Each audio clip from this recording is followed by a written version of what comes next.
Olá, estamos aqui para mais um Culturalmente. Um programa, uma ideia antiga que tem como objetivo apresentar questões da mente humana e mesclando, associando, ligando, misturando com questões culturais, não é, Carla? É isso aí. Hoje estamos aqui com Clayton Baú, que em seguida vai nos dar uma ideia de o que ele veio fazer aqui no nosso programa. Então, bem-vindo, Clayton, com a palavra. Muito obrigado, Salgado, Carla. Fico super feliz de estar aqui, muito contente mesmo. Eu tenho conheço os dois há muitos anos, né? Nós já tivemos muitos encontros, muito trabalho em conjunto também, principalmente com o Salgado. Então, acho que tem bastante coisa aí que a gente pode vir a conversar. Mas já vai nos dando uma ideia inicial, então. Quem é o Clayton Baú? Então, eu sou médico, professor de genética, né? Tenho a formação na área da genética, na URGS, né? Trabalho com genética de transtornos psiquiátricos desde o início da minha pós-graduação, então já tenho uns 35 anos aí nesse processo. Conheço o Salgado desde o início, porque lá no começo do mestrado eu comecei na área da dependência química e já conheci o Salgado, né? E depois eu acabei mudando de área para trabalhar. Isso foram 10 anos depois, mudei para trabalhar com TDAH e reencontrei o Salgado, também já no primeiro momento. E isso foi só uma coincidência, né? As duas coisas, né? Interessante que houve essa coincidência, porque provavelmente você também se dedicava, continua até hoje na dependência química, mas, né, na época estava começando esse projeto com o TDAH. Verdade. Né, na URGS, no Hospital de Clínicas, e nós nos encontramos de novo. Eu não tinha pensado nisso, olha só. Né? E isso tem 25 anos. Né? Então, Jubileu de prata? Sei lá. Melhor nem contar, né? Mas vocês estão bem com esse tempo todo, não? Posso dizer, não. Conservados. Não, estão bem conservados, fez bem. É verdade. Que bom, né?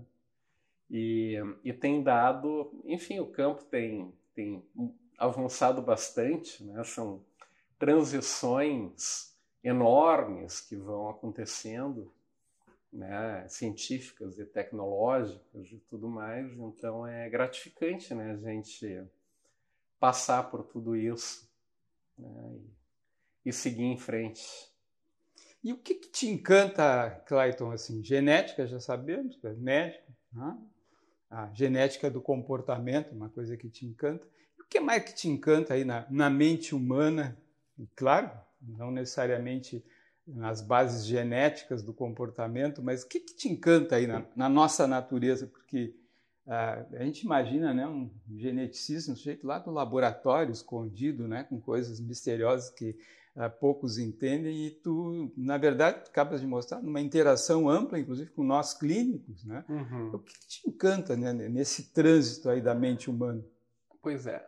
Bom, talvez eu tenha que puxar ainda lá da minha graduação. Na realidade, eu trabalhava com genética clínica, né? Então, desde o primeiro ano da faculdade, eu acompanhava um professor, o professor Renato, que trabalhava lá em Santa Maria naquela época, e ele também, coincidentemente, veio para Porto Alegre mais ou menos na mesma época em que eu me formei. Vai vir a ser aluno do Renato, professor Renato. Exato. Eu fui aluno no primeiro semestre dele como professor em Santa Maria, né? Eu me formei na UFSM. Né? Aí eu fui ser monitor de estatística ainda no primeiro semestre. Eu fiz a disciplina, né? Não é muito típico, né? Mas eu fui fazer a monitoria de estatística. Por causa da estatística, acabou tendo oportunidade, ele tinha lá alguns projetos de trabalhar na genética. Na estatística a gente meio que está sempre procurando né, onde que vai aplicar, né? E então aí eu conheci ele e formamos um grupo. Tinha uns colegas também muito interessados. E então eu comecei a estudar muito a parte de genética clínica, né? Nós tínhamos um pequeno grupo e eu fui o que persistiu mais, digamos, naquilo. Então eu tinha um hábito que foi se tornando uma espécie de compromisso, né? Eu examinava praticamente todo mundo que internava no hospital universitário, principalmente na pediatria, mas não só na pediatria, com suspeita de doença genética.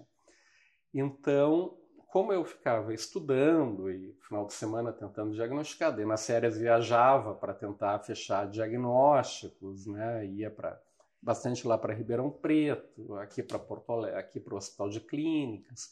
Aqui tem um serviço de genética, né, que é referência, né, no Brasil todo. Então eu fui indo por essa área e isso foi consolidando a ideia da genética. Né? Mas a maioria das pessoas que têm doenças genéticas, ou uma boa parte, tem um déficit cognitivo.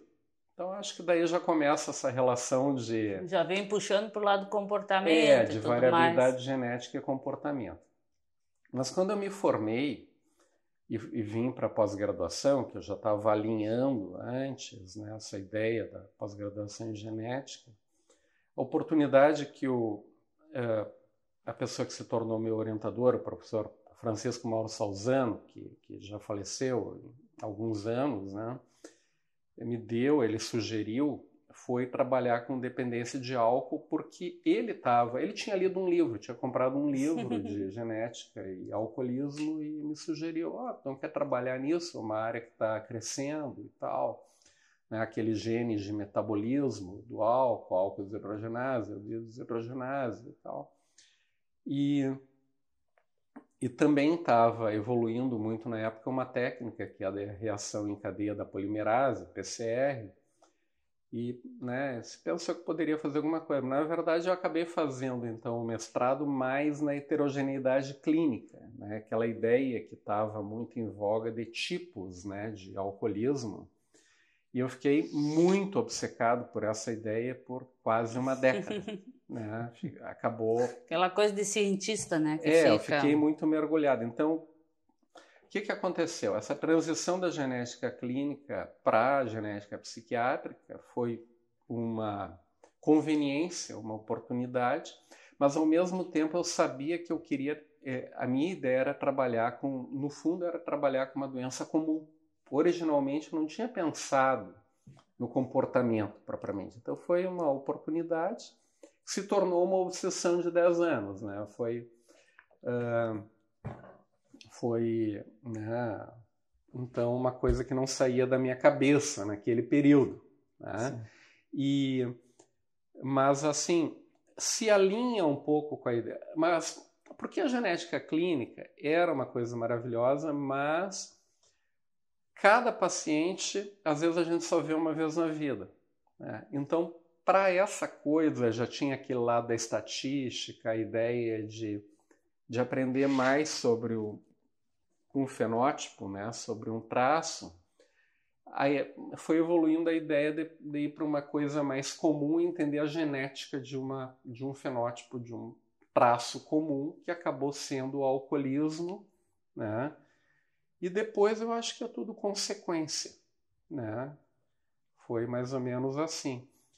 Só que era aquela ideia, então, de tentar dar sentido, né? Então, olhar a heterogeneidade clínica e no doutorado foi uma relação entre aqueles tipos de alcoolismo e variações genéticas né? Na época a gente trabalhava com genes candidatos, né?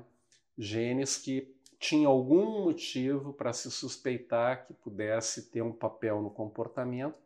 Na época era muito baseado naquele genes de receptores ou transportadores de neurotransmissores, que eu costumo brincar que é como se fosse o mundo anterior às grandes navegações. Né? A gente conhecia né, a Europa, o norte da África, o Oriente Próximo ali, né? alguma ideia das Índias, né, vaga.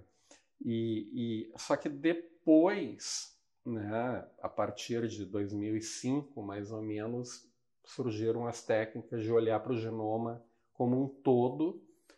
Então essa foi uma das grandes transições, né, que aconteceram. Mas hoje praticamente os nossos alunos elas não estão mais no laboratório fazendo PCR, fazendo gel, tudo virou uma tecnologia que é muito mais barato a gente fazer no exterior, né, mais viável e tudo mais. Claro que tem um processo todo da interpretação, da análise, que é muito mais complicado do que era, que é o mundo das ciências ômicas, né? Então, por que ômica? Me desculpa a ignorância, Clayton. Uma ciência, né? A mudança de paradigma foi de uma ciência baseada em hipóteses para uma ciência baseada num grande volume de dados, né? Então, o ômico acho que vem do todo, né? Do completo, né? Completo, genoma completo, por exemplo. Ou então a gente chamaria da neuroimagem a radiômica, ou sim, é olhar o todo, não olhar apenas um. Na imagem, né, na nossa pesquisa, não é olhar, né, a morfologia cerebral, são milhares de variáveis, né, de espessura, de superfície cerebral em cada milímetro quadrado, né, ou menos do que isso, e mais a conectividade, a espectroscopia e tudo mais, uma série de variáveis que vão poder ser olhadas em conjunto, associadas com a genômica, associadas com as centenas ou, na verdade, milhares de variáveis fenotípicas também. Então, é um mundo de variáveis que fica aquela obsessão de tentar dar algum sentido para aquelas, né, para esses dados que para esses dados todos. Se eu entendi assim, então, tradicionalmente, se é que dá para chamar tradicionalmente, historicamente, o cientista escolhia uma hipótese bem delimitada e explorava aquela hipótese. Nessa forma de ver ciência, no caso a ciência aí ligada ao comportamento humano, ou genética humana, se pega um volume enorme de variáveis e tenta, então, dar um sentido a um conjunto inteiro de variáveis para a hipótese que podem se explicar, por exemplo, por que alguém se torna alcoolista. Exatamente. Então, a gente foi descobrindo, né, com a questão da genômica, que nós éramos muito ingênuos com as hipóteses que tínhamos. Claro que aquelas, por exemplo, de genes do metabolismo do álcool continuam, né? Ou, no caso do tabagismo, genes de receptores nicotínicos, né? Porque tem um efeito muito claro, muito óbvio, e eles aparecem nas varreduras genômicas, mesmo com um rigor estatístico brutal que é necessário, porque quando a gente começa a trabalhar com um volume muito grande de dados, existe a correção para múltiplos testes para evitar o risco de falso positivo. Tirar os vieses ao longo do processo? Mas, na verdade, o mais importante é os achados aleatórios, porque quase tudo que a gente vê na ciência, principalmente quando testa muita coisa, é por acaso, né? Então, aquela questão, para quem é familiarizado, né, com a estatística, o alfa de 5%, quer dizer que a probabilidade de que aquela associação que a gente está observando ser melhor explicada pelo acaso é 5%, que é 1 em 20. Mas se eu testar 20 ideias, ou 20, que é muito fácil da gente fazer, mesmo no hoje estudo, em dia, né? Mas mesmo antigamente, porque, por exemplo, eu tinha um polimorfismo testado. Quantos fenótipos tem um dependente de álcool, né? Tem centenas, porque tu vai ver a gravidade, cada comorbidade, né? A idade de início, nível socioeconômico, enfim, sei lá, tu vai ver um monte de coisa. Então, rapidamente, tu já vai ter 20 testes e alguma coisa vai dar estatisticamente significativa meramente devido ao acaso. Então, só que quando a gente testa milhares ou milhões de dados ao mesmo tempo, que é a realidade hoje, Então a correção é muito maior, mas esses achados muito robustos sobrevivem. Então o que sobrevivem? Aquelas coisas muito óbvias que eram hipóteses, que eram realmente muito sólidas, e só que os outros achados eram coisas que a gente nem imaginava que iam existir. Então muitos achados de varredura genômica hoje a gente nem sabe o que significam, né? Vão demandar décadas de pesquisa, né? Vai ser uma nova medicina, uma nova biologia, né? Voltada para o que ocorre dentro da célula, que a gente está prometendo desde a publicação do genoma, mas na verdade Sim. a gente está recém começando a decodificar um dicionário de mandarim, né? Tendo uma ideia de onde termina uma palavra e começa a outra, mas a gente ainda não sabe o significado delas e nem montar as frases, né? Então, temos um longuíssimo caminho aqui. Então, na genômica é um gráfico, né, em que cada hit, né, em um ponto do cromossomo representa algo que é mais comum em casos do que controles. Mas esse algo que é mais comum, na maioria das vezes, não são receptores de neurotransmissores ou nada relacionado com a bioquímica conhecida que a gente estudava, né? São variações genéticas que não eram, né, tradicionalmente estudadas, né?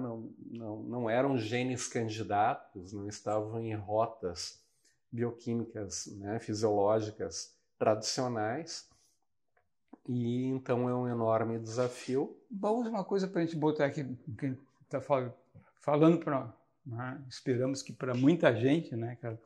E a intimidade com conceitos às vezes não é a mesma. Então, a genômica, né, tem a ver então, né, um produto, me parece, dessa grande varredura de, né, toda a estrutura genética humana. Tem publicação que até se tornou popular, né? Aquele mapa, né? Foi, né, um encarte de revista, enfim, ficou uma coisa bastante divulgada, e se esperava que aquilo ia se decifrar muito, né, do que poderia ser a predição de doença, mas em termos genéticos, né, tu estavas falando assim, bom, então temos a expressão genética, que é do que pode ser uma base genética, que é um dado fenótipo associado com aquilo que se dá na intimidade de gente. Só para colocar conceitualmente o que é uma coisa, o que é outra, né? O que é fenótipo, claramente, né?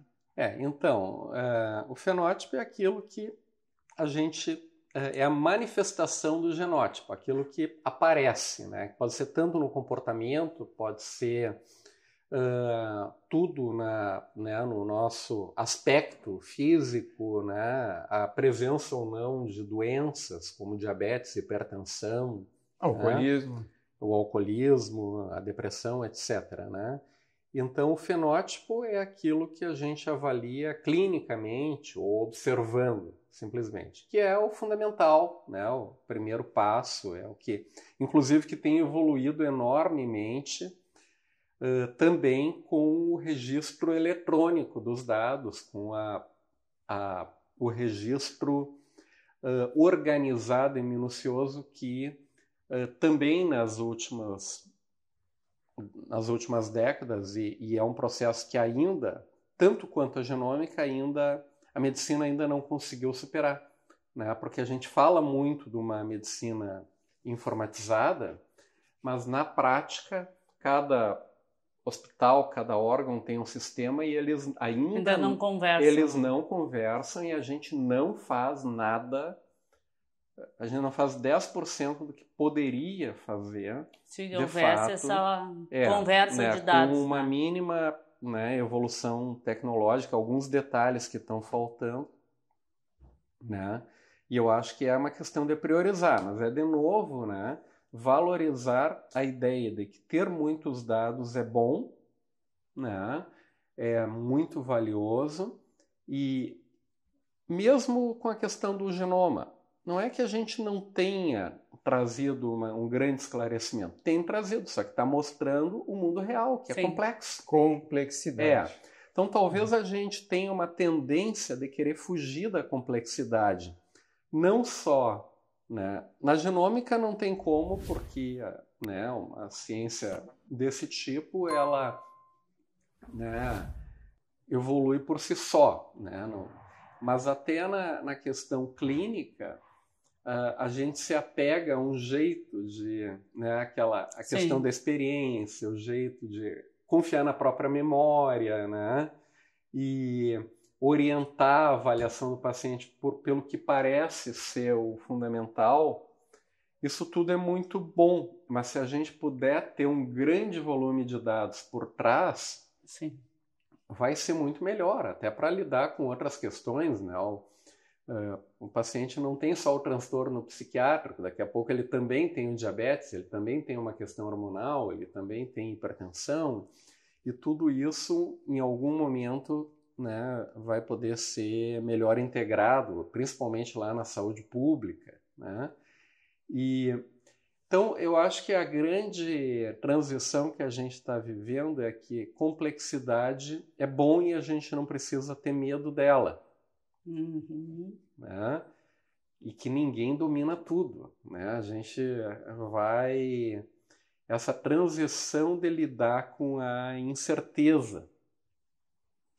Muito bem. E uma coisa nessa linha do pensamento genético, a simplicidade, digamos assim, popularmente, eu me incluo, né? A gente pensa, bom, genética, olhos azuis, tem uma determinação, tem uma relação causa-efeito, tem né, uma lógica muito simples, né, para a pessoa ter olhos azuis. Aí, contraponto, né? Você tem TDAH, é genético? Qual é a participação da genética?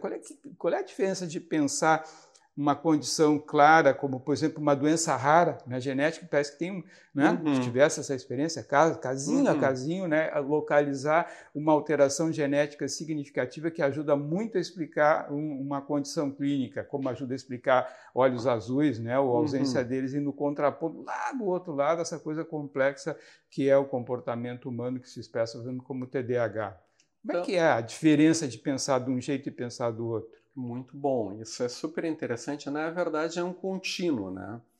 Tem esse extremo de, se uma variante genética, uma alteração, né, num gene, produz um impacto muito grande na função bioquímica, celular, fisiológica, a tendência é que só por aquela mutação a gente vá ter um fenótipo que vai variar, né, de impacto conforme a relevância daquele gene, né? Ou o estrago, né, o impacto que aquela mutação tem naquela função. Então, mesmo dentro de uma doença gênica, pode haver uma variação muito grande de gravidade conforme qual é a mutação que ocorreu mesmo que no mesmo gene. Né? E também, às vezes, uma mesma doença genética pode ser consequência de alteração em genes diferentes que impactam a mesma rota metabólica, o mesmo mecanismo fisiológico, enfim. Né? Mas, e para a doença monogênica? Porque nas doenças comuns, né, tem pessoas que até nos questionam e colocam, né, uma espécie de desafio. Não, é óbvio que a depressão não é genética, porque nunca ninguém mostrou o gene da depressão. Eu já fui confrontado, com né, esse tipo com isso até em congressos e tal no passado, né? E a nossa resposta, na verdade, a gente sabe desde o século passado, né, a partir de estudos com gêmeos e famílias, que nunca vai ter o gene do alcoolismo, da depressão, etc. Porque se tivesse um gene, seria um traço monogênico, né? Seria autossômico dominante ou recessivo. Existem milhares de traços monogênicos, mas é só uma consequência do que está ocorrendo no genoma. Se for um impacto muito forte numa função, vai ser um traço monogênico. Né? Existem muitos traços monogênicos com impacto no comportamento, como, por exemplo, na deficiência intelectual, que a gente tinha falado, né? Que é o que vai aparecer com maior nitidez. Né? Mas também há impactos monogênicos, por exemplo, né, o gene o FOXP2, que dá uma forma grave de transtorno de linguagem, né, de fala, né, autossômica dominante, por aí vai. Então a gente pode ter muitos impactos. Agora, num transtorno comum, como é o alcoolismo, como é o TDAH, o espectro autista, nós vamos ter milhares ou milhões de variações genéticas de impacto muito pequeno. E nenhuma delas está ali, né, para provocar aquele fenótipo. São variações normais que todos temos. Então, esses fenótipos nunca vão deixar de existir e eles são uma variação, um reflexo da variabilidade biológica. Porque algumas centenas ou milhares daquelas variações que numa dada combinação podem predispor, quem sabe, ao espectro autista, ou ao TDAH, ou ao diabetes, em outras combinações protegem de outros fenótipos, quem sabe, de outras doenças, porque são a variabilidade genética humana, né?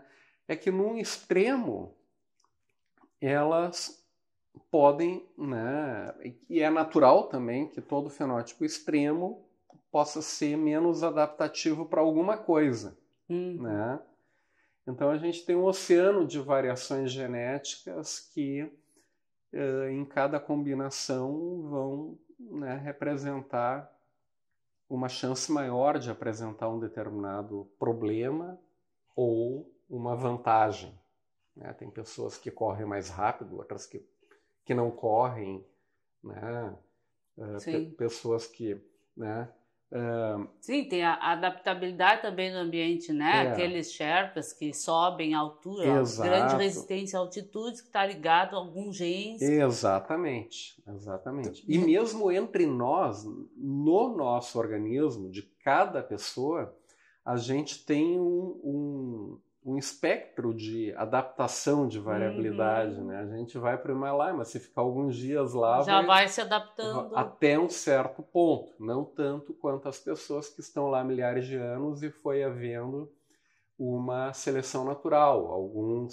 Algumas variações genéticas representaram uma maior chance de sobrevivência àquele ambiente. E deixar descendentes, então aumentando a frequência daquele então, gene. Então a coisa é tão mais complexa se a gente pensar hominicamente, que é assim, tem tudo isso que tu está falando, mais todos os fatores ambientais, toda a epigenética que vai agir sobre... E era isso que eu estava pensando. Dúvida. E o que é epigenética, hein, Paulo? Então, são essas marcas, né, que se dão no genoma, mas que não modificam a sequência de bases, né, adenina, citosina, né, guanina e timina. Não mudam as bases, mas mudam que sequências estão ligadas ou desligadas em cada momento do desenvolvimento. Então, por exemplo, o DNA de uma célula da pele, de um neurônio, de um músculo, é o mesmo. Né? Exatamente a mesma sequência de DNA em todo o corpo. Né? Também o nosso DNA é o mesmo quando nós éramos um embrião, éramos uma criança, um adolescente, um adulto, né? Ao longo de toda a vida. Mas os genes que estão sendo transcritos e traduzidos podem não ser os mesmos em cada tecido. E não são. Né? Há diferenças.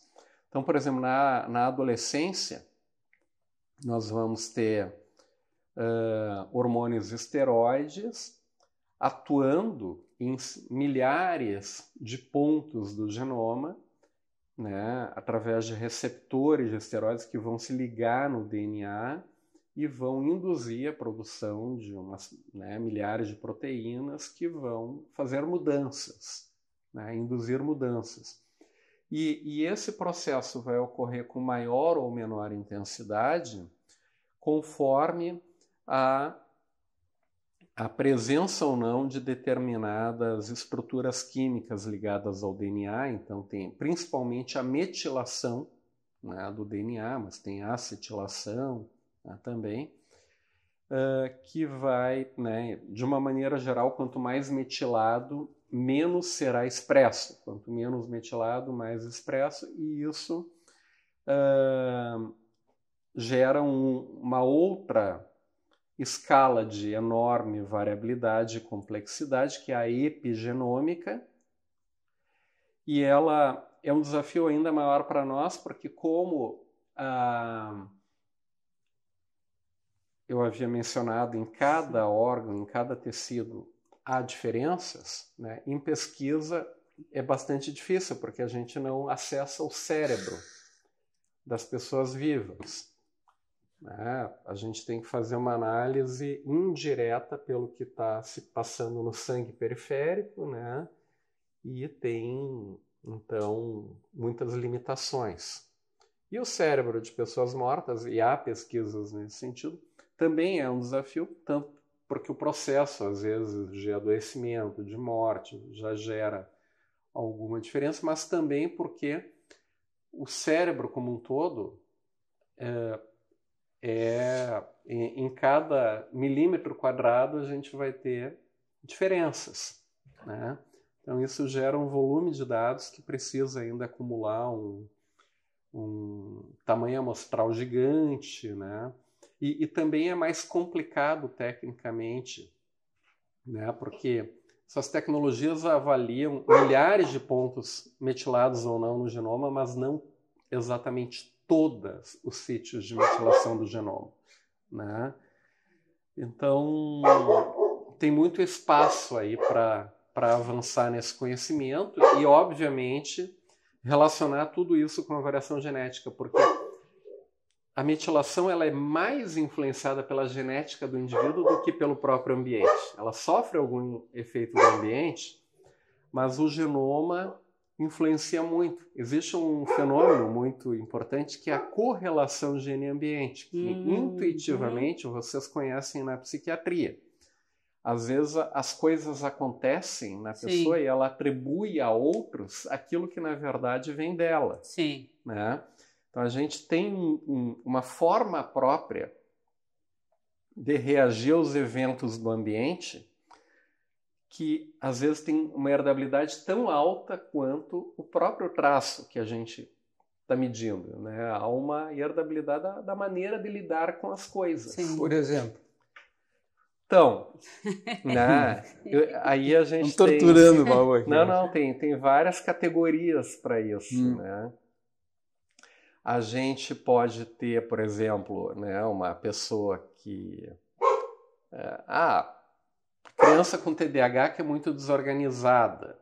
Então será que essa desorganização é do ambiente familiar? Né? Sim, pode ser. Mas também pode ser que os pais, ou o pai ou a mãe também tivessem um fenótipo e o ambiente já fosse desorganizado porque eles eram desorganizados. Já vem num sequencial e a expressão fenotípica então há uma correlação, porque tem o ambiente, mas é um ambiente que está sendo influenciado de alguma forma pela genética, que pode ser da criança, ou pode ser dos pais, ou dos dois. Né? Ou dos avós, talvez, se é uma linhagem, né? Ou então uma criança que é vítima de maus tratos, mas ela também pode, ela própria, ser um pouco mais arteira, entre aspas, sem querer justificar nada, né? Mas também pode ser que o pai ou a mãe fosse mais impulsivo, tivesse um freio menor e uma maior tendência a acabar usando a estratégia da violência para lidar com uma situação, né? Então tem vários caminhos assim para essa correlação gene-ambiente, e tem a interação gene-ambiente, que é aquela coisa de que uma pessoa que tem uma determinada predisposição genética pode reagir diferente ao ambiente, né? O impacto do ambiente ser numa pessoa que tem uma suscetibilidade à depressão, e aquele mesmo impacto, aquele mesmo evento não significa nada para quem não tem. Ou pensando no estresse pós-traumático. Bom exemplo. Talvez uma pessoa que tem uma vulnerabilidade maior o impacto negativo, né, para sofrer um revés com aquele efeito ambiental extremo, né, vai desenvolver o transtorno. E uma pessoa geneticamente mais protegida, mais distante daquele limiar, né, não vai ter o mesmo impacto, porque não é todo mundo que vai para a guerra ou que sofre uma violência grave que tem o mesmo resultado. Então, assim, eu trabalho bastante com a ideia, estudo vulnerabilidades, né? Então, é como tu disseste, assim, é tão amplo e complexo que fica difícil a gente reduzir vulnerabilidades da vida, vicárias. Não, eu posso ter uma vulnerabilidade que nasceu comigo, que está no meu gene. Então, eu vou ter vulnerabilidade independente, né? Claro que ela vai se expressar mais ou menos, mas vai ser independente do meu ambiente. O ambiente só vai fazer com que eu expresse. Exatamente. Porém, né? Porém, isso não diz nada sobre o tratamento e sobre a psicoterapia que poderá ser feita, porque aí que está interessante. O que dá para mudar é o ambiente. É o ambiente. Então, na genética, a gente adora o ambiente, gosta muito de falar do ambiente também, tentar medir ele, mas a ideia é que a gente tem que sempre pensar à luz da variabilidade genética. Por quê? Para a gente ir para o repertório de alternativas e intervenções mais efetivo. Né? Porque lá há décadas atrás, o aconselhamento genético é praticamente a mesma coisa que no comportamento se chama de psicoeducação. Exatamente, era isso que eu estava pensando. Que é munir, né, a família, o paciente e a gente mesmo, né, do entendimento desse contexto da variabilidade biológica, né, para pensar, né, para a pessoa se munir de ferramentas, né, emocionais e tecnológicas e farmacêuticas e psicoterápicas, enfim, que possam ajudar a resolver aquele problema. Então, se eu entendo que eu tenho uma vulnerabilidade maior, pensar para o alcoolismo, ou para o tabagismo, ou para o estresse pós-traumático, a maneira de lidar com a situação talvez seja diferente. E é muito bom, porque a pessoa vai ter um argumento mais forte para, né, trabalhar com essa vulnerabilidade. Talvez seja mais fácil convencer uma pessoa com uma enorme história familiar de alcoolismo a evitar, né, o álcool, né, e ela entender, porque também é importante a pessoa compreender, puxa vida, né, me pareceu que eu não bebia tanto assim, e quando eu vi, os anos passaram, eu era dependente, e outras pessoas que eu via que bebiam muito mais não ficaram dependentes. E ao invés de levar isso para um lado de culpa, de fraqueza, tentar pensar biologicamente, sim, foi isso porque comigo foi assim, porque eu tenho essa... O teu corpo, as tuas células, a tua genética é diferente. Exatamente. Que é aquela frase das mães, né? Tu não é todo mundo. Né? Tu é diferente. Uma coisa, retomando assim, então, genética é probabilidade, chance, suscetibilidade, muito mais do que certeza. Certamente. Claro que quando a gente tem uma mutação rara numa doença monogênica, a gente tem muito mais certeza, embora até ali existem os fenômenos de expressividade variável, penetrância incompleta, né? Tem, por exemplo, se trabalha muito com mutações em câncer hereditário, mas às vezes o hereditário 90% de apresentar, né? Pode... Tem os 10% de não apresentar, ou, né, isso é muito variável, dependendo do tipo de neoplasia, do tipo de mutação, etc., né? Então, e há situações, né, que as pessoas podem ter uma mutação que daria uma doença genética e não apresentam porque variações em outros genes que podem compensar, né, uma rota metabólica, alguma coisa. E simplificando mais ainda aqui na minha cabeça, se o sujeito tem genética para olhos verdes, tem alguma chance dele não ter olhos verdes, apesar de ter a genética para olhos verdes? Na realidade, essa Azuis, genética de cor de olhos, ela não é, ela é multifatorial, ela é poligênica, na verdade. Mais ou menos como a questão da cor da pele, né? Não é tão previsível assim, né?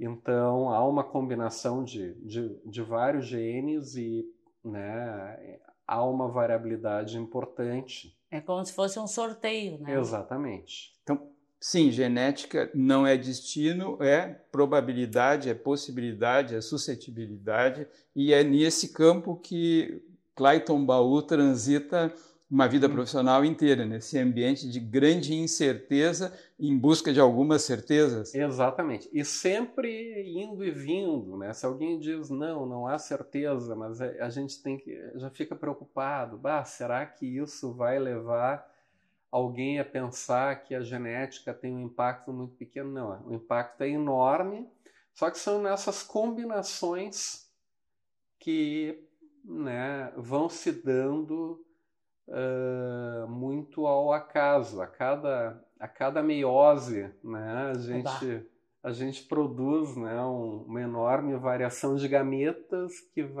é o inusitado, né? Sempre a natureza buscando o novo, né?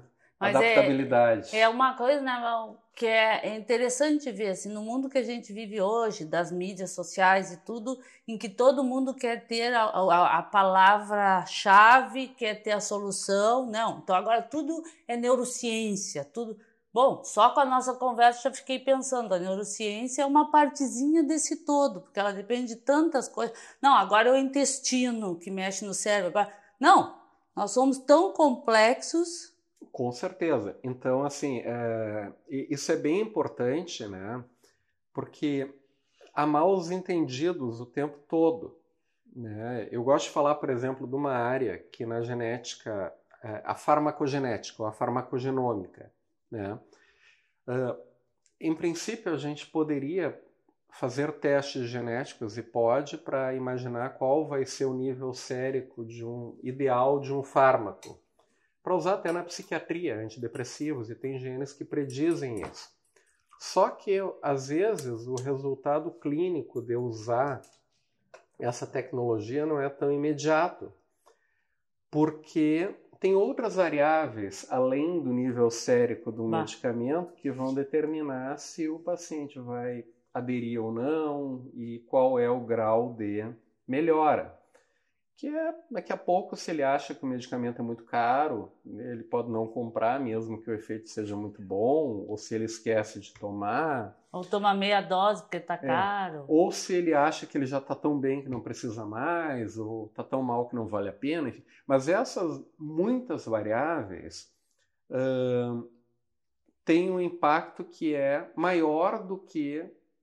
Não, a gente pode dizer, não, o nível sérico perfeito é tal, né, com tal dose, mas não basta, e o impacto clínico, às vezes, simplesmente vai dizer que não vale a pena, né, que é mais fácil tentativa e erro, né.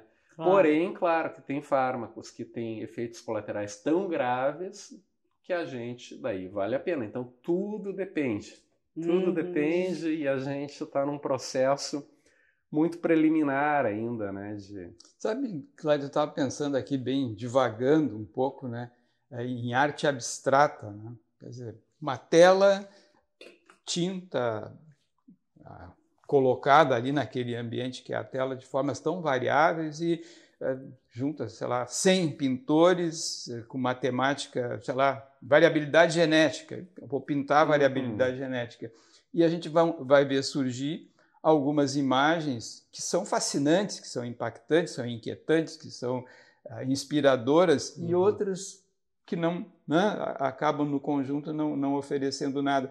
Me parece que a gente está falando assim uma coisa curiosa, né? Ciência, objetividade, precisão, relação causa-efeito, clareza, e tu nos ajuda a pensar, não, calma lá, existem essas possibilidades, e algumas, como disseste, doença monogênica, está muito ali, perto daquilo, quase tudo em termos de certeza. Mas quando a gente olha no conjunto, então, acho que estamos falando mais nessa enorme possibilidade que a natureza humana oferece, que a natureza nos oferece em interação com nós humanos, e que pode ser realmente um quadro abstrato, no qual cada um vai perceber algo de peculiar seu, né?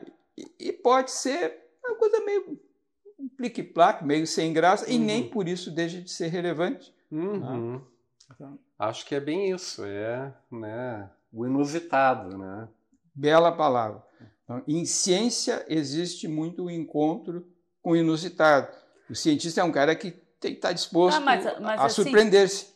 Aí vem uma outra dúvida que é interessante para nós aqui, o objetivo do nosso programa, que é assim, baseado nisso tudo, me parece que o cientista, o pesquisador, tem que lidar muito com a impotência com tudo isso, né? O tempo, a impotência, o entendimento, que pode não sobrar para ti, tu faz um trabalho que alguém vai usar para descobrir uma coisa no futuro, né? E que não vai ser agora. Como é que tu fazes para lidar com isso? Quando é que tu desliga a cabeça? Como é que tu desliga a cabeça? Porque eu fico pensando, quando eu tenho um assunto interessante desse na cabeça, eu fico. Uma hora a gente tem que desligar. Como é que tu fazes isso? Então, é bem complicado. Realmente, esse processo, às vezes, ele gera uma angústia, porque a gente, a verdade, com o avanço dessas ciências nômicas, a gente cada vez domina menos as tecnologias, né? Os softwares, eles mudam o tempo todo e tudo mais. Então, primeiro, é um processo permanente, né, daquilo que nas empresas eles chamam de, como é que é, transição generacional. Sim. Né, a gente, né, os estudantes de pós-graduação, eles quase sempre sabem mais do que a gente e vão formando outros núcleos e tudo mais. Então é pensar que isso, né, que o fato de que eles sabem mais do que a gente é muito bom e que o processo está andando, né? Então é também essa parte da natureza, né, da variabilidade, que é a transição, é a passagem. Né? E a ciência também, ela é um grande corpo, né, um conjunto. Né? A gente sabe que a informação está no ar, né? Hoje até na AI, né? Eu uso praticamente 24 horas por dia, exagerando, mas assim, a gente usa o tempo todo. AI é inteligência artificial. A inteligência artificial, o ChatGPT e companhia limitada, né? Hoje em dia, quer dizer, porque a demanda de respostas para complexidade o tempo todo, por mais imperfeito que seja, ajuda a diminuir a ansiedade. Né?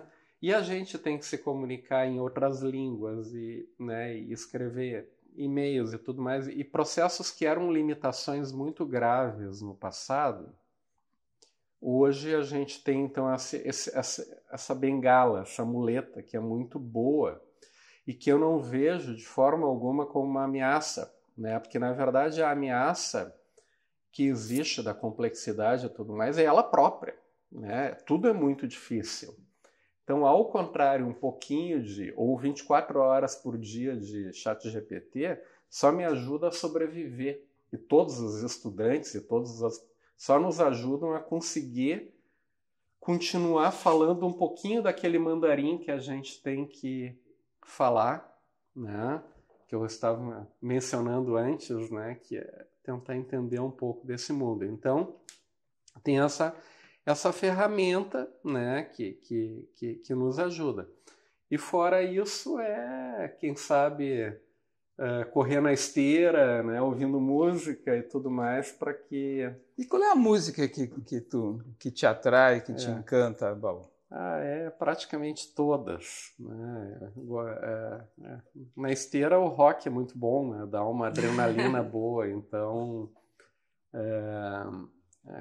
principalmente mais antigo, ou com pitadas de coisas novas. Esses dias eu estava ouvindo Amy Winehouse, né? Porque também puxa aquela energia do rock, da música negra americana, né? Então, todas essas coisas ajudam a dar força e escapar do estresse de alguns minutos antes, né?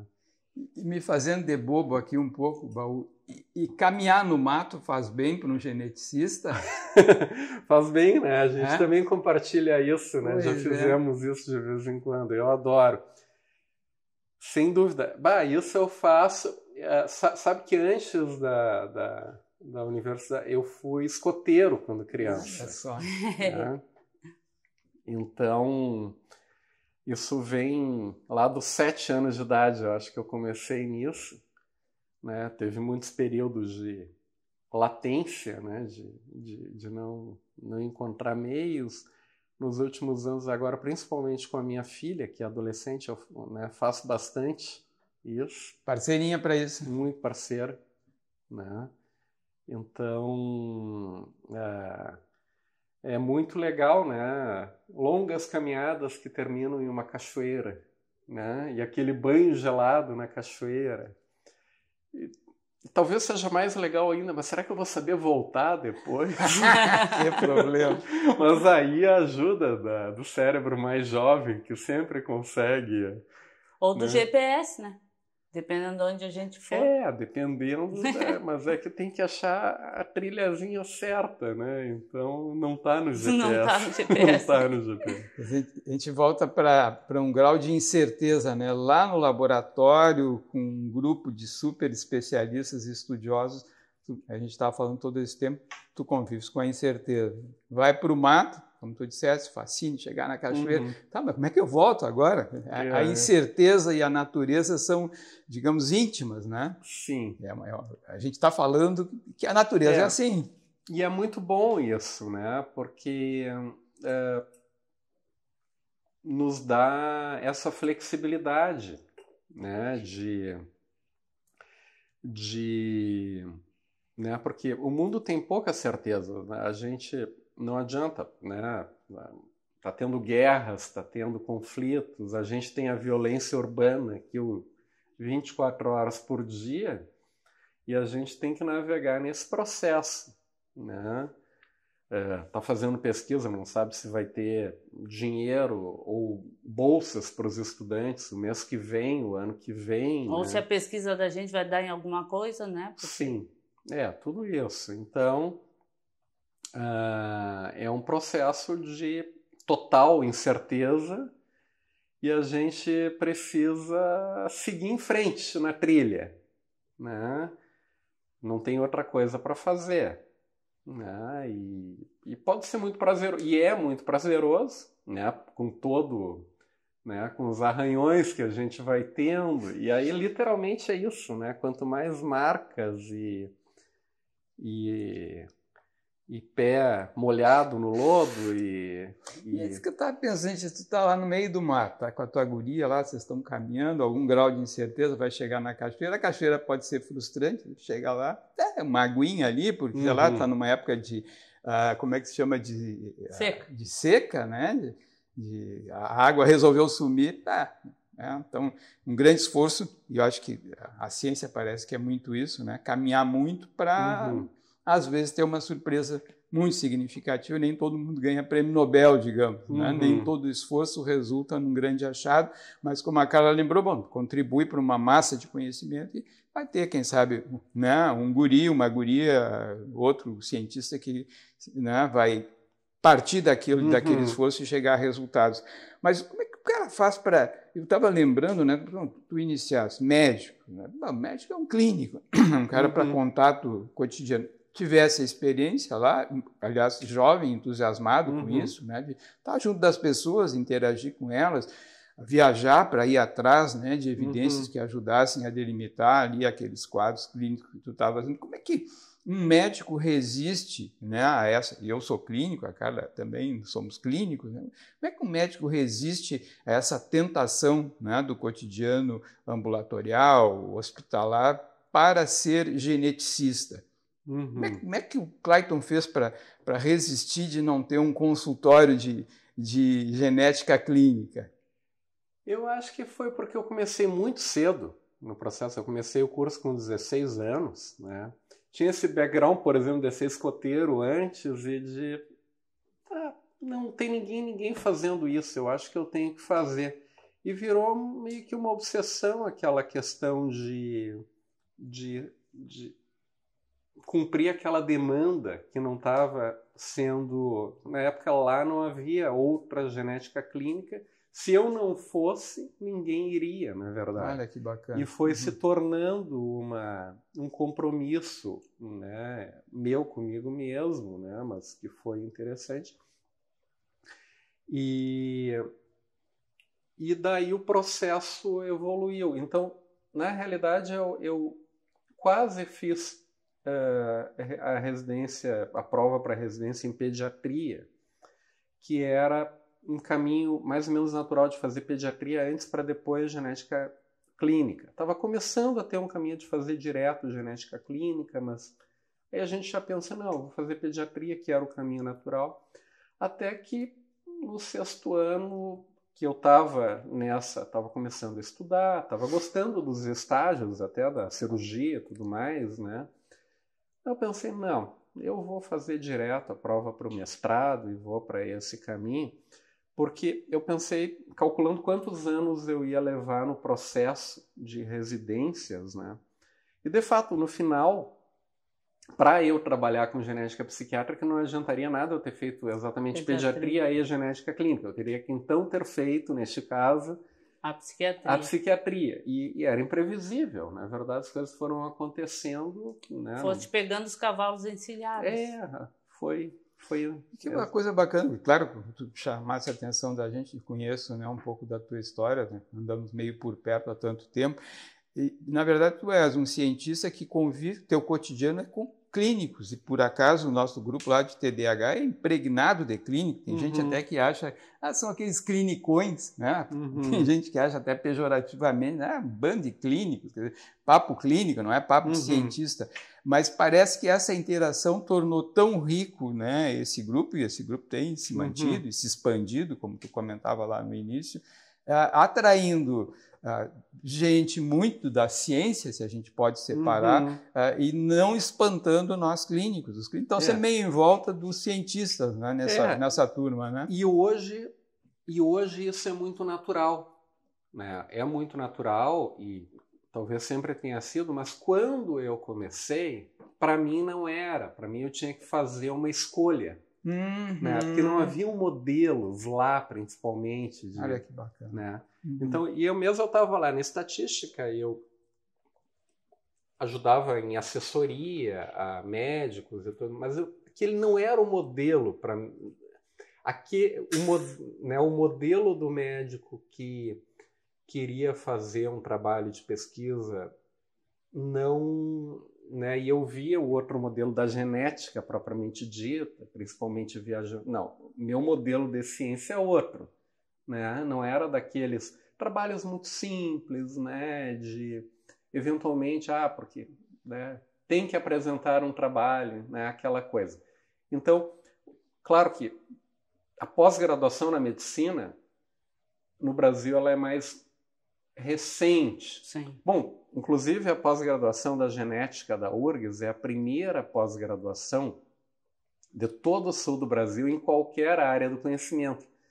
Por quê? Porque a gente teve aqueles fundadores lá na genética, o Francisco Salzano, o Antônio Rodrigues Cordeiro, né, que começaram esse processo de uma ciência mais sistematizada e de formação, né, Então, antes haviam teses na medicina e tudo mais, mas elas eram ligadas a outras universidades ou eram processos isolados, assim, né, que não estavam ligados a programas de pós-graduação ou linhas de pesquisa com uma metodologia, né, mais rigorosa, etc. Então, pela falta de um modelo dentro da medicina, eu acho que isso também... E como eu tinha essa liberdade, porque era muito jovem, eu fui procurar um modelo fora. Né? Então, foi um modelo que, para mim, os biólogos acabaram servindo muito naquela época. Evidentemente que depois eu fui encontrar muitos médicos aqui em Porto Alegre com uma enorme capacidade, né, de juntar as coisas, e que eles são modelos maravilhosos, né?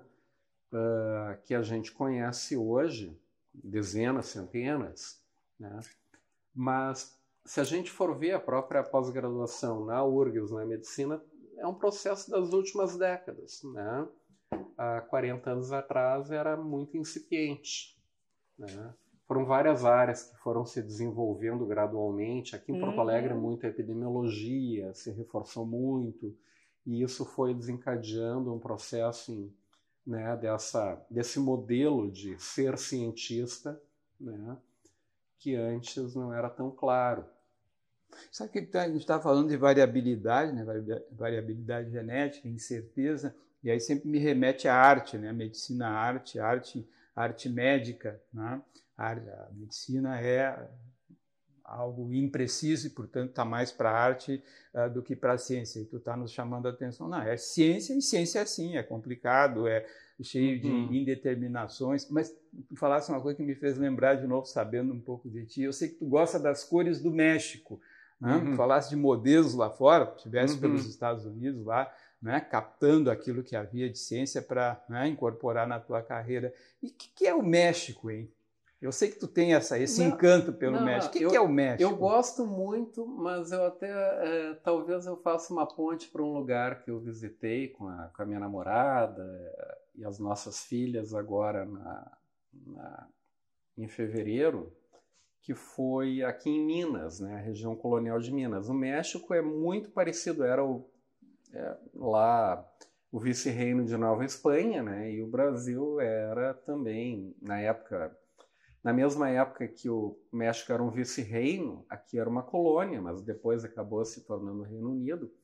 Mas na época do auge de Minas ainda era colônia. Mas é aquela situação, né, de um novo mundo se formando, né, com uma mistura étnica muito interessante e uma arquitetura, uma cultura que ficaram congelados, né, numa determinada época. O México agrega muito mais ainda uma contribuição nativa americana, muito mais forte, uma culinária que é em boa parte pré-hispânica, né? Guarda muito, que a gente não tem tanto assim. Claro que a gente tem uma contribuição gigante, né? E, inclusive, esse processo é central no turismo deles, né? A questão da culinária, né? Que é muito autêntica, né? Adoro a culinária mexicana, também a mineira, né? Mas se a gente pensa, por exemplo, aquela região das cidades coloniais de Minas, é muito parecido com as principais, aquela área lá de São Miguel Allende, Guanajuato, que é um pouco ao norte da Cidade do México, que é uma região que o interesse não é o interesse mais comum brasileiro, que é ali de Cancún, né? É bonito, é praia e tudo mais, mas eu acho, né, tive a oportunidade de algumas vezes, eu acho muito interessante aquela parte colonial e a Cidade do México também, né? Sim. Que é uma Babilônia, né? E o que tem de bacana, então, que tu estava começando a relatar lá no interior de Minas, que, pelo que eu entendi, é o Brasil colônia ali, congelado, né? Então, eu acho que essa coisa gostosa de andar na rua, né, ver, é tudo muito simples, né? Tudo muito... A população vivendo muito aquela cultura, né? Aquelas raízes que tem a ver com a arquitetura, com a maneira de se vestir, com a culinária, com a música, com tudo ao mesmo tempo, né? Que é muito bonito. Eu acho que essa maneira como um país vai se construindo é muito inspirador, muito interessante, né? Como é cada região, né? Nós aqui com essa, né, tá aí com a cuia de chimarrão, né? A gente vai guardando esses traços e laços e histórias que compõem o enredo, né, da vida da gente. Mas tu vês que interessante, né? Tu cita lá no México, como aqui, tu cita o interior, que é onde se preservam as culturas, né? As bordas ficam mais globalizadas, a gente fica mais misturada a cultura. Tu vai para o interior, tu pega a cultura mais pura ainda, tu pega menos influenciada por outras culturas, né? Talvez seja uma oportunidade para a gente se alimentar, né, e se inspirar, e daí a gente volta e gosta mais ainda da cidade, porque a gente aqui junta um pouco de tudo, né? A gente pode se dar o luxo de ouvir música gaúcha, ou depois transitar para o rock e tudo mais, né? Mas é muito bom em cada hora poder aproveitar um pouco de cada coisa, né? E eu, né, gosto também, né, da coisa da música italiana, né, até na esteira às vezes, né, porque eu tenho também essa, como boa parte de nós aqui, né, essa origem, né, e a questão de ancestralidade, né, e acho muito bonito essa coisa do desenvolvimento das línguas, né, e a relação, né,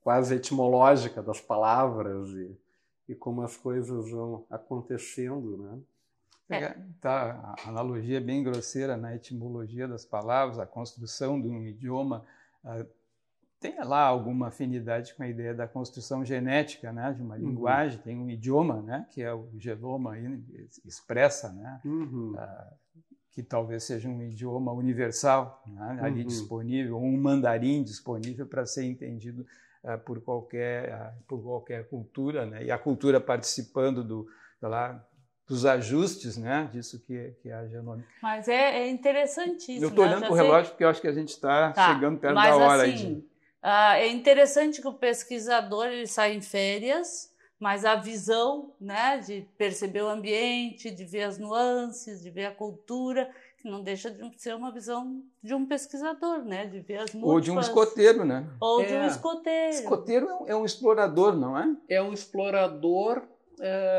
mas tem essa coisa do servir, né? Olha que interessante. E de não alterar o ambiente, né? E de não alterar o ambiente, exatamente. Tentar deixar tudo melhor do que estava, né? E vira um compromisso, né? Então, lá com 7 anos, o Lobinho, aquela coisa de fazer todo dia uma boa ação, né? Perfeito. Então vai se tornando uma marca que eu acho assim que é muito importante, porque tem um lado narcisista, né, da gente também o tempo todo. Sim. Mas eu acho que é mais interessante tentar fazer essas outras coisas predominarem, né, em relação ao narcisismo. Sabe que eu estava pensando nisso? A gente teve esse encontro recente lá em São Paulo, mais de 60 pessoas em torno da temática do TDAH, né? A rede brasileira, né, de pesquisa em TDAH, e aquela gurizada entusiasmada que tu estavas falando, né? Bom, tem gente que sabe mais do que tu, né? Passou, que tu ajudasse, né, a fazer uma graduação, digamos, a pesquisar dentro da graduação, e olha, bom, a gente sabe mais que eu e vai mais adiante. Então, lidar com essa, falasse uma palavra delicada, que às vezes é tomada como algo maligno, né? O narcisismo. Né? Então, o narcisismo é uma coisa constitucional, humana, é assim que, né, a gente se cuida graças ao narcisismo, e esse narcisismo, no sentido mais positivo, nos ajuda a estar numa harmonia razoável com a gente mesmo e com o ambiente. Né? Mas olhar para essa turma crescendo, em resumo, se tu consegue botar numa frase, que sensação te dá daquela turma toda efervescente ali? É muito gratificante, é muito bom, né? E às vezes a gente vê um estudante que parece que tem assim, dificuldades muito grandes, né? E ver ele crescendo e ver evoluindo e eventualmente, né, seguindo a carreira depois é extraordinário, né? E muitas vezes, inclusive, né, a gente se afastam, né, porque vão para o exterior, vão ter trajetórias muito distanciadas, mas é bom do mesmo jeito, né? Então, é o processo. Pegando como um modelo digamos, de aceitação dos avanços, das mudanças, dos caminhos diversos, está pensando, o professor Francisco Salzano, né, te ofereceu um caminho, né? Olha, tem esse livro aqui que eu li, Alcoolismo, e tu tomasse aquele caminho, certamente respeitando o grande mestre, mas também Salzano te viu ser professor, fazer carreira, ter teus alunos, e tu repetindo, de certa forma, né, esse caminho de agregar um monte de gente em volta, e às vezes ver que não tem ninguém em volta, que tem que chamar a gente para perto, né, que ao longo de uma carreira de um professor, de um pesquisador, essas coisas acontecem, né, o grupo enxuga, o grupo agora, a gente está vendo, incha, fica enorme, né? Como é que é, em resumo, a sensação, assim, digamos, missão cumprida? As missões sempre vêm, né? Por exemplo, falando do professor Salzano, uma das minhas missões, né, foi ter começado lá o Museu da Genética / Acervo Francisco Mauro Salzano. Olha que bacana. E esse acervo, a gente ainda está no processo de organização, né? A ideia é que, né, ele envolve, né, o professor Salzano, ele pesquisou muito populações indígenas brasileiras, então a gente tem um enorme acervo de material biológico, de fotografias, de dados, né? Então só aí é uma responsabilidade brutal, né? Que tem colegas lá, por exemplo, né, a professora Maria Cátia, e muitos outros que estão trabalhando também, né, nessa área, de poder manter e preservar com ética, com responsabilidade, né? Mas assim, é um processo acumulado, porque o conhecimento ele se acumula e a gente tem que tentar divulgar por um lado, preservar por outro, né? Para não perder o que foi. Às vezes é uma coisa frágil, né? A gente estava conversando esses dias, parece que daqui a pouco não tem uma linha de transição, as coisas podem se perder, né?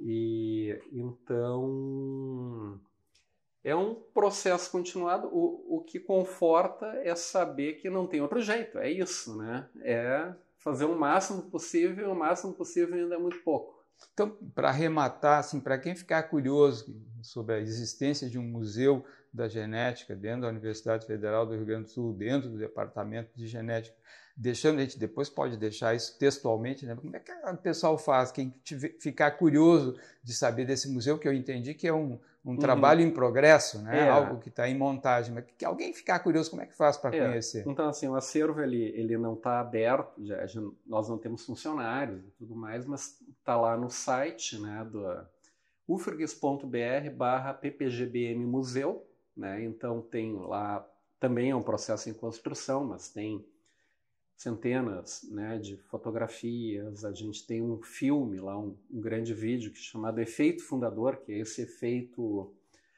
fundador na genética tem um significado muito próprio, né, em genética e evolução, mas a gente fez um trocadilho para esse efeito fundador cultural, né, de ter começado a ciência e a pós-graduação no nosso meio, né, e muitos outros materiais, e o acervo do professor Salzano ainda não está lá disponível, mas havendo interesse, as pessoas podem me mandar um e-mail, né, clayton.baú@ufrgs.br, né, e eventualmente combinar, né, e enfim, o material está disponível, né, para a comunidade, e a gente sempre está tentando pensar em meios de divulgar melhor, né? Espero conseguir, né? Isso. Então é uma arte o que vocês estão fazendo também, né? De poder retratar e mostrar tudo que o professor conseguiu. Então, ver que agora é um assunto em pauta, né? Os indígenas, e ele era um homem à frente do seu tempo, né? Com certeza. E todos os artigos científicos, por mais duros que pareçam, são uma arte, talvez tenha mais arte do que ciência, que é como mostrar, né? A gente gasta muito mais tempo pensando qual é a mensagem, né? Qual é a ideia geral, qual é a ênfase, qual é o jeito de apresentar aquilo, Então, certamente, né? Às vezes uma palavra do título torna ele extremamente interessante ou apaga totalmente. Né? Um artigo científico é uma história bem contada. Com certeza. Com certeza, né? Porque depois de ter as tabelas, os números, os dados, isso é só o começo. Né? A gente tem que entender muito bem, muito profundamente o que veio antes e o que muda no mundo com aquele resultado. E isso do que muda com esse resultado é a arte. Né? Não tem nenhuma dúvida. Genética parece, né? Na intimidade é história, é registro histórico, né? Tá lá no genoma, né? E o geneticista é um historiador, então, de certa forma. Né? Acho que sim. Bacana. Bom, vamos ficar por aqui? Bom, muito obrigado, né, Clayton? Porque assim, e eu acho que uma das coisas interessantes que fica para mim hoje é assim, o teu trabalho de professor, né? E essa coisa, achei muito legal tu dizer que a nossa importância é de tentar deixar um pouquinho melhor, né? Todo dia fazer uma boa ação. Eu que agradeço muito, né, essa generosidade de vocês, né, que tem sido... Em outros momentos já aconteceu, né, uma vez quando o Salgado era presidente da ABIAD, eu acho uma entrevista que foi bastante interessante também, né, de poder divulgar e contar o que a gente faz. Né? Essa é a nossa ideia. Né, então fico extremamente agradecido. Muito obrigado aos dois né, pela oportunidade. E muito sucesso para ti. Obrigado. Mais esse episódio da emocionante novela, né, culturalmente, né, vai encerrando por aqui. E até um próximo episódio, né, cara? Obrigado, Baú. Obrigado.